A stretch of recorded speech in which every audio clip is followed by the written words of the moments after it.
यह कहानी है गोपाल और उसकी पत्नी पार्वती की, जो कासगंज गांव के पास के एक छोटे से गांव शिवपुर में रहते थे।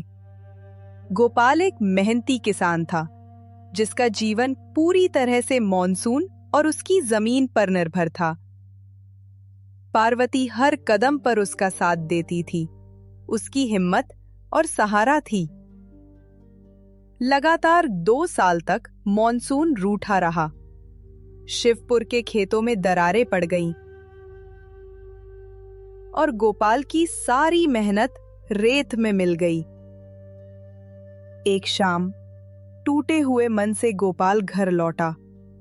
पार्वती, अब क्या होगा? फसल पूरी तरह से सूख गई है। खेत की मिट्टी अब फसल नहीं, बस धूल पैदा कर रही है।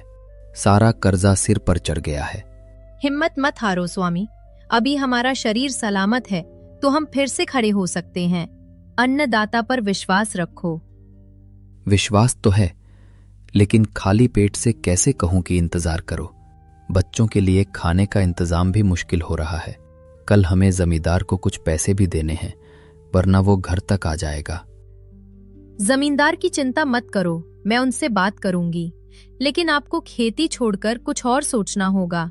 ये जमीन अब हमारा पेट नहीं भर रही। क्या सोचूं पार्वती? मुझे तो हल चलाना और बीज बोना ही आता है। शहर जाकर कोई काम ढूंढूं, लेकिन फिर तुम और बच्चे। शहर जाने की जरूरत नहीं है, आप यहीं गांव में ही कुछ कीजिए। गांव में? यहां कौन मुझे काम देगा? सब तो मेरी तरह ही हाल में है।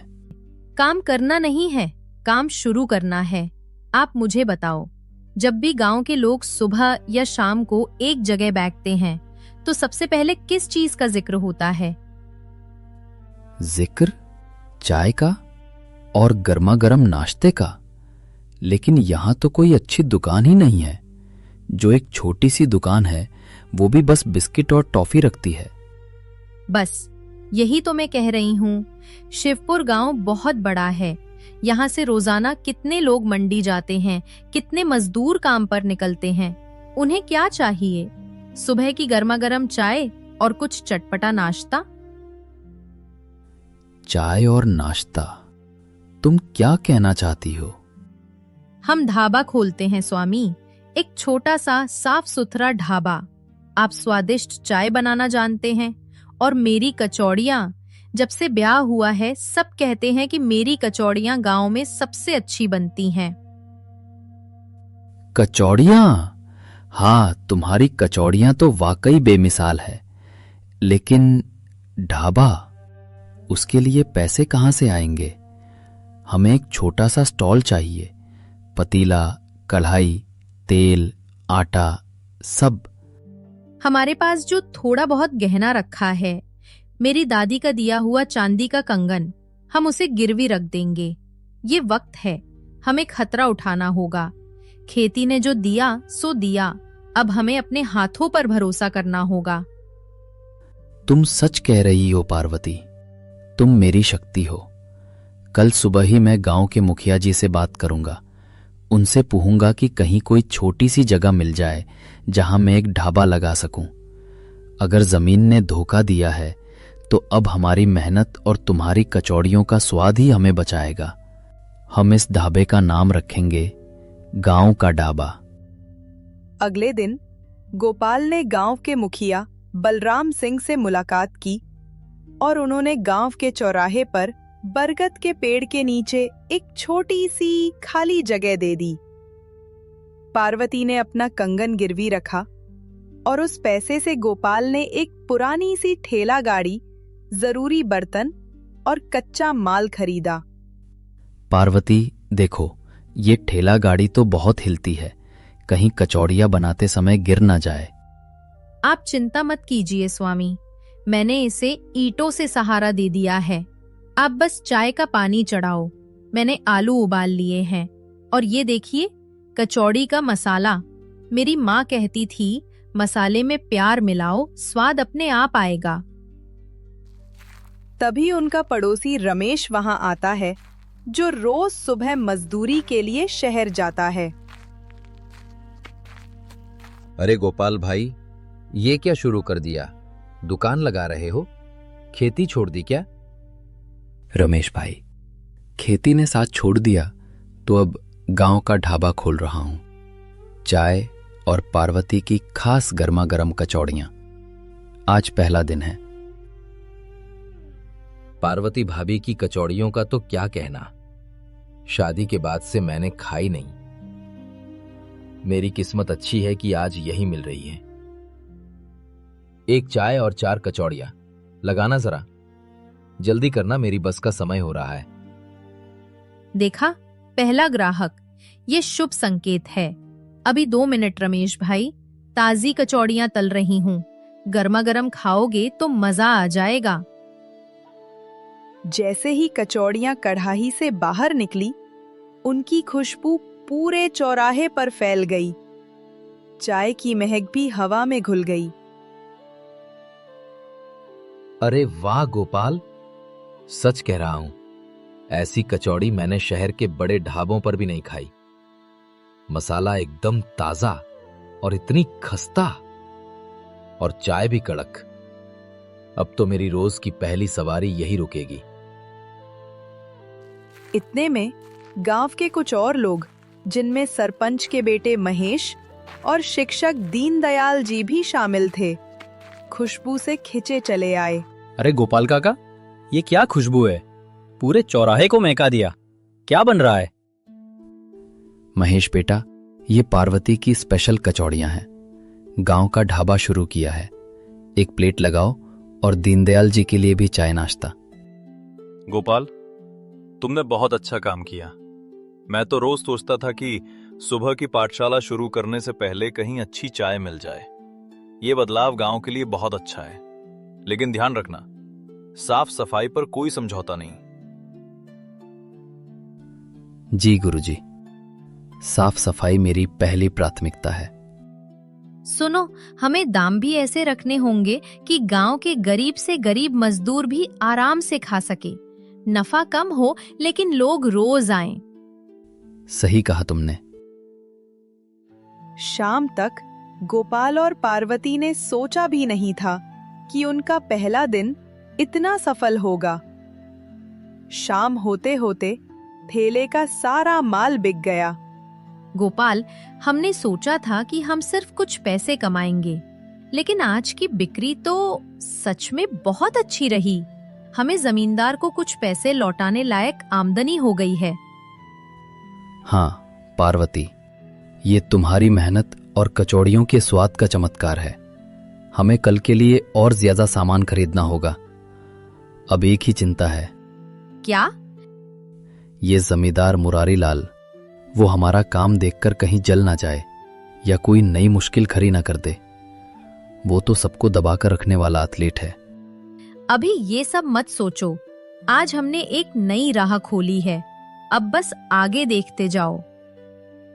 अगले कुछ महीने गांव का ढाबा शिवपुर का सबसे लोकप्रिय स्थान बन गया। गोपाल और पार्वती ने कड़ी मेहनत की और उनकी आमदनी धीरे धीरे बढ़ने लगी।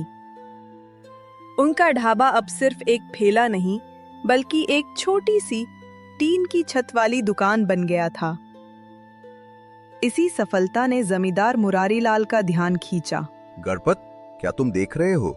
ये गोपाल, जो कल तक मेरे सामने हाथ जोड़कर खड़ा होता था, आज लाखों का कारोबार कर रहा है उस छोटी सी कचौड़ी की दुकान से।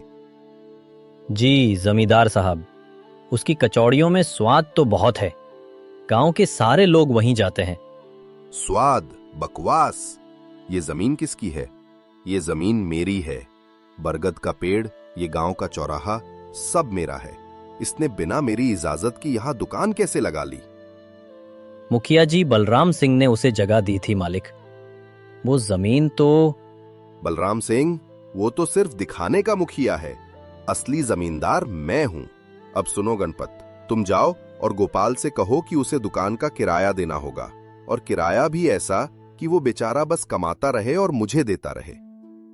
शाम को जब गोपाल दुकान बंद कर रहा था, गणपत वहां पहुंचा। गोपाल, जमींदार साहब का हुक्म आया है। तुमने उनकी जमीन पर दुकान लगाई है। अब तुम्हें हर महीने 5,000 रुपए किराया देना होगा। 5,000 रुपए? गणपत भाई, ये क्या कह रहे हो? यहां तो बस एक छोटा सा ढाबा है, हम इतना कमाते ही नहीं है। और ये जमीन तो गांव के चौराहे की है, मुखिया जी ने दी थी। मुखिया जी गए तेल लेने। जमीन जमींदार की है और बात खत्म। अगर कल सुबह तक तुम किराया देने का वादा नहीं करते तो ये ठेला और ये टीन का छप्पर सब फेंक दिया जाएगा। ये तो सरासर ज्यादती है, ये तो लूट है। तुम्हारी मर्जी, सोच लेना। गोपाल निराशा में सिर पकड़कर बैठ जाता है। पार्वती ढाबे पर आती है। क्या हुआ स्वामी? गणपत यहाँ क्यों आया था? पार्वती, 5,000?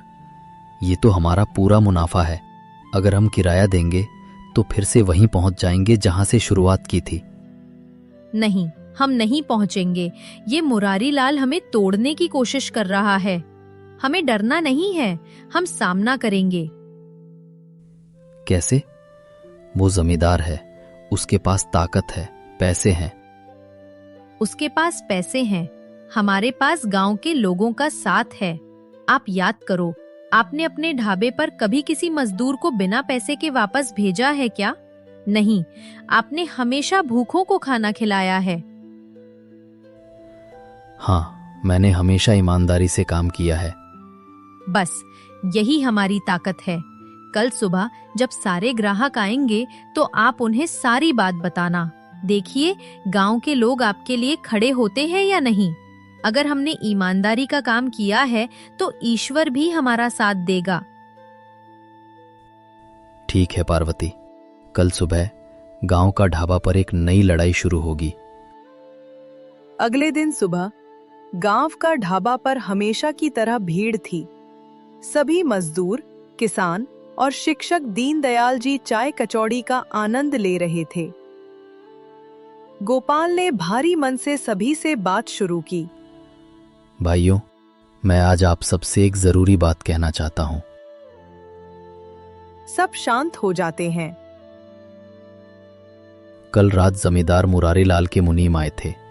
उन्होंने कहा है कि मुझे हर महीने 5,000 रुपए किराया देना होगा, वरना वो मेरी ये छोटी सी दुकान तोड़ देंगे। यह अन्याय है गोपाल।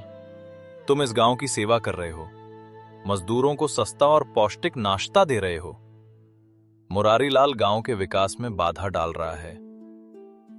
मैं अपने पिताजी से बात करूंगा गोपाल काका।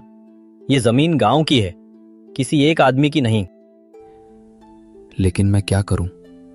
मैं एक गरीब किसान हूं, मैं उनसे लड़ नहीं सकता। हड़ताल सही नहीं है, हम कानूनी तरीके से लड़ेंगे। हम मुखिया जी के पास चलेंगे। गोपाल, तुम घबराओ मत, तुम अपनी कचौड़ियां बनाओ, हम तुम्हारी पीठ पर खड़े हैं। थोड़ी देर बाद जमींदार मुरारी लाल खुद गुस्से में ठेले के पास आता है। कौन है यहाँ जो हड़ताल की बात कर रहा है? गोपाल, तुम लोगों को भड़का रहे हो। मैं कहता हूँ अभी के अभी ये दुकान हटाओ, वरना मैं बुलडोजर मंगवा रहा हूँ। जमींदार साहब, ये अन्याय है। हम सब गांव के हैं और ये चौराहा भी गांव का है। हम आपको एक भी पैसा किराया नहीं देंगे। तेरी इतनी हिम्मत! मुरारी लाल इतने लोगों को एक साथ देखकर डर जाता है। वह जानता है कि अगर सारे गांव वाले उसके खिलाफ हो गए तो उसकी जमींदारी मुश्किल में पड़ जाएगी। मुरारी लाल, तुम्हारी ताकत तुम्हारी दौलत है, लेकिन गोपाल की ताकत उसकी ईमानदारी और मेहनत है। गांव के लोग अब अनपढ़ नहीं हैं। तुम ये ढाबा नहीं हटा सकते। ठीक है, मैं देखता हूं, लेकिन तुम लोग याद रखना। हे भगवान, आप सबने मेरी इज्जत बचा ली। देखा स्वामी, ईमानदारी हमेशा जीतती है। गांव वालों के एकजुट होने के कारण जमींदार मुरारी लाल पीछे हट गया। गांव का ढाबा गांव की एकता और संघर्ष की कहानी बन गया। गोपाल और पार्वती ने अपनी कमाई से बच्चों को अच्छे स्कूल में भेजा और धीरे धीरे अपने कर्ज चुका दिए। पार्वती, आज हम पहली बार किसी के कर्जदार नहीं हैं। ये सब तुम्हारी वजह से हुआ है। तुमने ही मुझे हिम्मत दी थी। हम दोनों ने मिलकर किया स्वामी। और हाँ, उस दिन दीनदयाल जी ने जो कहा था वो हमेशा याद रखना। क्या? गोपाल की ताकत उसकी ईमानदारी और मेहनत है। हमें हमेशा अपनी कमाई का कुछ हिस्सा उन लोगों के लिए रखना चाहिए जो सच में गरीब हैं। सही कहा।